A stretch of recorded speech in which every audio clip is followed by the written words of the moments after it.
Well, the U.S. Supreme Court has struck down many of Donald Trump's tariffs. The American president remains committed to imposing them.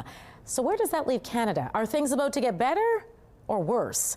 My guest today is here to help answer that question. Carlo Dade is the Director of International Policy and the New North American Initiative at the University of Calgary and joins me now. Carlo, good to speak with you.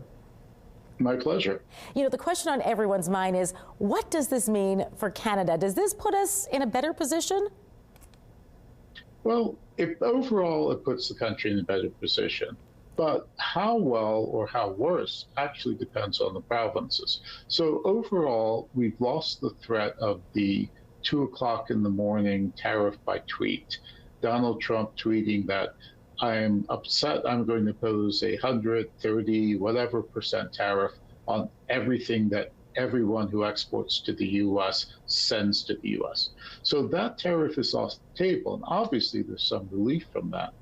But the other powers that the president has will continue, but those powers impact provinces differently, and they export different producers of different goods differently, because the tariffs that remain, the ones that will endure past the 150 deadline for the 15% tariffs, those tariffs are product specific.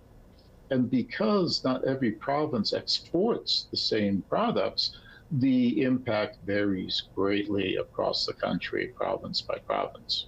So which provinces then have the most to lose under this Section 232?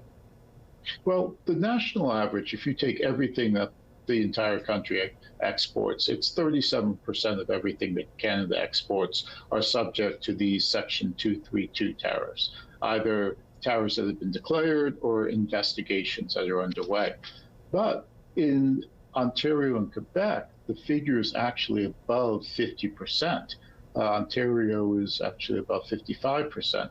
In Manitoba, your hit is about 43%, roughly. So 43% of everything that you export to the U.S. are subject to Section 232 tariffs, either declared or investigations underway. But here in Alberta, our hit is under 5%. Next door in Saskatchewan, I think it's under 4%. So it really changes province by province. And you have provinces that suddenly are worried about keeping products off of future 232 investigations, and products that are now trying to get products off of lists that have already been done and investigations that have already been done. So that's a split within Canada. Yeah, a lot at stake here. What does this all mean for the upcoming CUSMA negotiations then? Well, if we cannot get relief or protection from these Section 232 tariffs, then the value of the agreement comes into question. Not whether or not we should negotiate, but how much should we surrender to get certain protections. Remember, in the original CUSMA, Donald Trump's first agreement, we had protection written into the agreement, and the administration completely ignored those protections when it came back in. So a real point of contention will be whether or not we can get more guaranteed, more ironclad protections. Well, Carlo, I want to thank you for your insight into all this tonight. It was great speaking with you. My pleasure again.